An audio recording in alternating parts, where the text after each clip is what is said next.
Hello! Hello! Welcome back to another Arduino project video with the Yeti family, and I really wish that didn't happen every time we move that around. In a future video we will get everything soldered down onto another board so that we don't have these problems, but we're still building everything, right? We still want to decide on exactly how we want to make the game work. So the breadboard for now will make it easier to move buttons around and things like that. Because last time we left it off with 2 buttons where he moves left and right, but then at the end Brother Yeti asked about adding the rocks, or the meteors, as he likes to call them. And if you think about it, it doesn't make much sense for the meteors to come from the top, so we're going to have them come from one of the sides. And moving left and right with the meteors coming left and right doesn't make much sense. So we're going to need to rethink what the buttons do and make some other decisions like that. But that's going to take a few more videos to get through, and if you really want to see the end of this, or you want to get through this a little quicker, you're in luck, because I've actually been working on a new set of videos where everything is just condensed a little more. I get through all the content a little faster, and I should have that out in the next week or so. I'm going to have a link down in the description once that's ready for that course. It will be a paid course to help support the channel, so we can get the next set of toys and components to play with, and also give you something that you can follow through a little quicker. So watch out for that link in the description, and I hope you enjoy that. But for now, let's get back to meteors. Where are we going to put them? I think we should do the left side. That's the left side? I mean, the right side. Going left. Yeah, going left. Okay. Okay, so if we put the meteors on the right side going left, okay, that's the first thing we'll do. Same thing. You think so too? Okay. And I think for now, just to keep things simple, they'll just start as soon as the thing turns on. We can decide what to do next. The next question I have is, if the meteors are coming from the side, and our little guy's here, he needs to go up and down instead of left and right. Right? Yeah. So do we want to use the 2 buttons to be up and down, or up and down? Or you could actually just have one button and he just switches between rows when you click that one button. We don't need both buttons. Yeah, that one button would be cool. Because then the second button could be something else. We could think of something else to do the other button later and just move him with one button. Or we could use that so you can wait until you're ready, then press the other button to start the rocks. That sounds like a great idea. I really like that. Okay, so we'll use one button to go up and down, and the other one will be a start, pause button. I don't think we're going to get to all of that right now. Let's start with just getting the rocks in. But you can follow along for the next videos to get to where we add the pause button and things like that. So let's bring up our code here, and you saw a flash the instructions there of how to do the button. We already did that. Sorry about that. Meant to click this one. So we are going to add our rock. Okay, so we need to draw a rock the same way that we have been drawing our man. So I have this hidden here right now, but there is this art for the arms up and the arms down. We need another one of those. And I went ahead and did it on my own over here. So I'm just going to copy this in. But we have a rock art. And going to have a little rock down here at the bottom. And I need to make a rock constant here. So we can do the same thing as we did here, where we create a character, but this one is going to be rock art, and it is the rock constant. So still have the 2 buttons. We're still starting with the cursor on the top left, which then gets moved down here in the loop, but that's just a start. Still have the tick things down here for the loop starts. But let's go ahead and change one thing. We need to add the rock. And just for the sake of getting it drawn so we can see what it looks like, let's go ahead and actually change everything. And we'll do a set cursor where we do a 0, 0, just kind of the top left. Actually, no, let's go ahead and start in the middle. That was fine. And we are going to draw the rock. So the same way that we did the LCD right arms up, we're going to do an LCD right, but rock. Okay. And honestly, that doesn't even need to be in the loop, because we're not going to loop. So I'm just going to put that up here for now, where we, yeah, don't even need the man position. We already have 0, 0. So we're going to write the rock here in the setup, and then just see what it looks like. Okay? So while that's going, brother, you have a question? Yeah, how did you make all those things turn gray so fast? Okay, so this right here, there's a keyboard shortcut where I can run a command that comments out all of those lines or uncomments them. So when you're writing code, sometimes if you want to get rid of some code so you don't want to actually use that right now, you can turn it into a comment. And a comment doesn't turn into actual running code. That looks more of an egg than a rock. You think so? Yeah. And the sides jutting out kind of makes it. Yeah, I can see the egg. So, okay. It's hard to draw from just this thing, but maybe we put another one here. That still looks like an egg. See, that's why I had it jaggy on the edge, so look more pokey. I don't want to make it any taller. I mean, we could make it a little pokier on top. I don't know. Let's see how that looks. Let's see how this looks. We could easily make a spike. Excuse me, that started to look like the moon. Yeah, or a cushion. Okay, so that was worse, I think is what I hear. Yeah. Okay, I've been saying rock, but for the sake of just moving on with our lives, I am going to make this a spike. There we go. I'm going to leave the name rock for now because it's already in there, but yeah, now we have a spiky looking thing. That looks more like a rock that we see like on a road or something. Okay, It looks like a gem, so that's good. Sure. It's a spike that they call a rock. Works for me. So we now have this rock here, but we actually need to have it show up on the right and then move to the left. Okay. So what I'm going to do... So what the man was doing, except he's only going to the left? Pretty much. Except the man we move with the buttons, and this is going to move automatically. Yeah. So the man isn't going to start in the middle anymore. Let's move him to position 2. I'm not going to move him all the way to the left yet. I'll explain why later.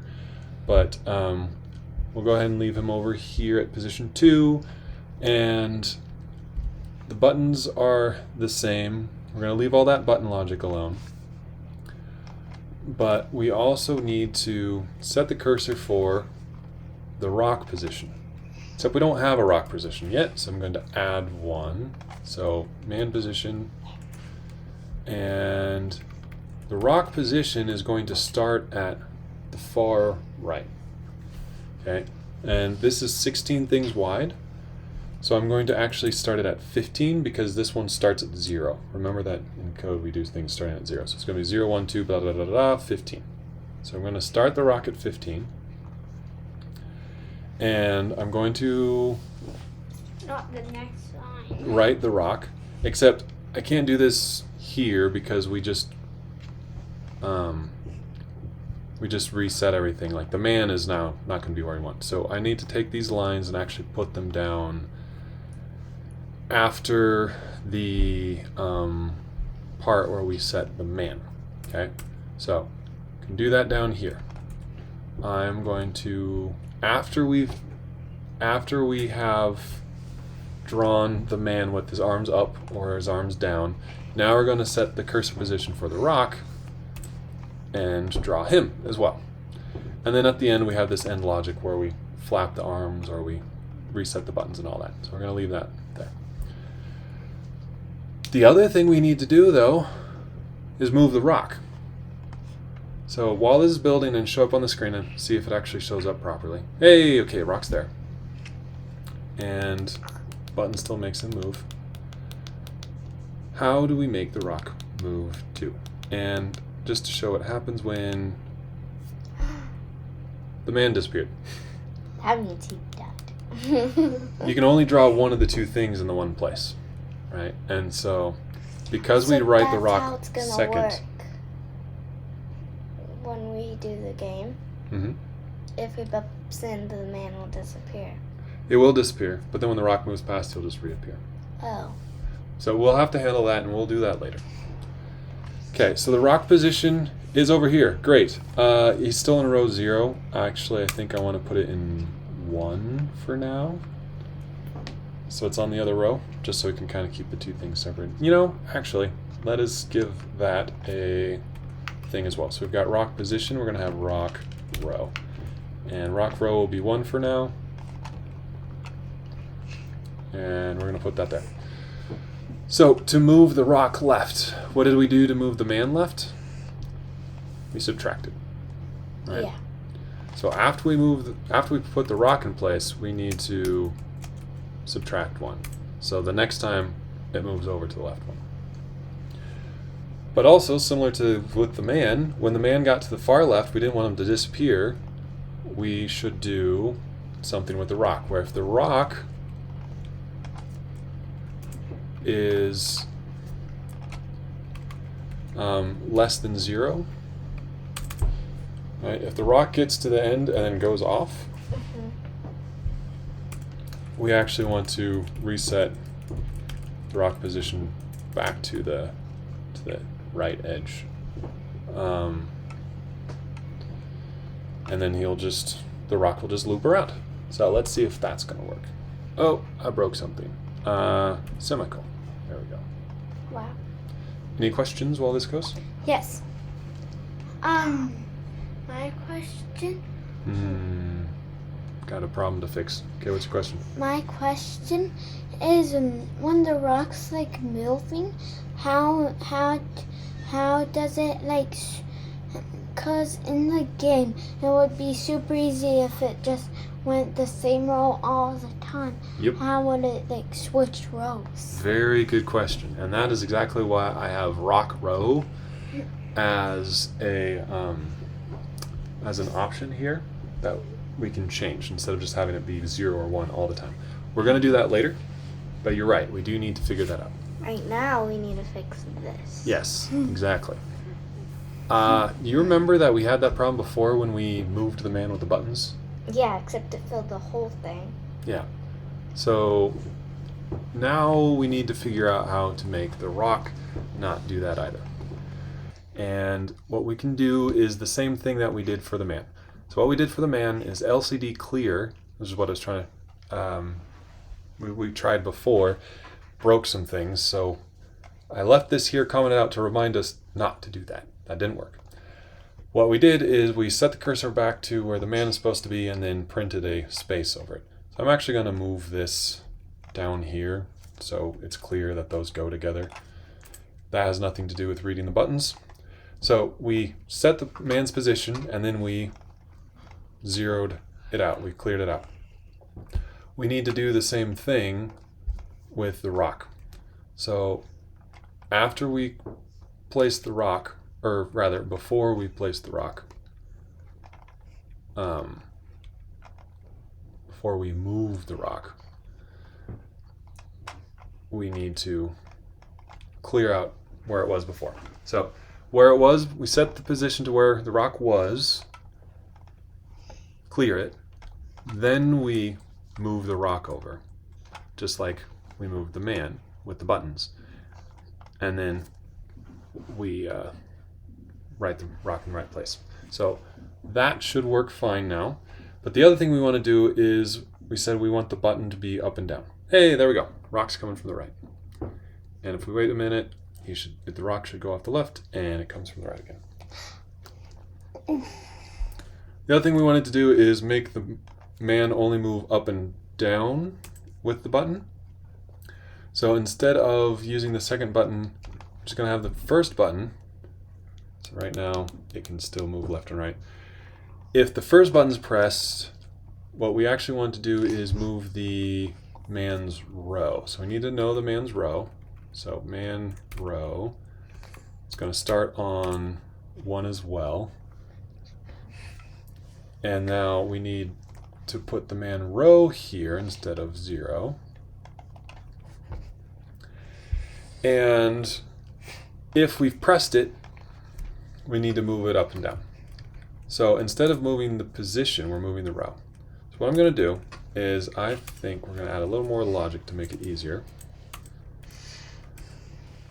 If man row is equal to 0, there's a simpler way we could do this, less code we could write to do this, but I like writing it out in a way that is easy to see. So if we pressed it, we'll check if the row was 0, and if it was 0, it's going to be 1 now. And otherwise, if man's row was 1, it is now going to be 0. Okay? We could write that with less code, like I said, but this makes it more clear. If he's on 0, move him to 1. If he was on 1, move him to 0. That make sense? Yes. So pressing this button is going to switch which row he's on. Can I like test it? Oh. We already tested it. So it's running. Yeah, you want to press the button? There you go. Ah!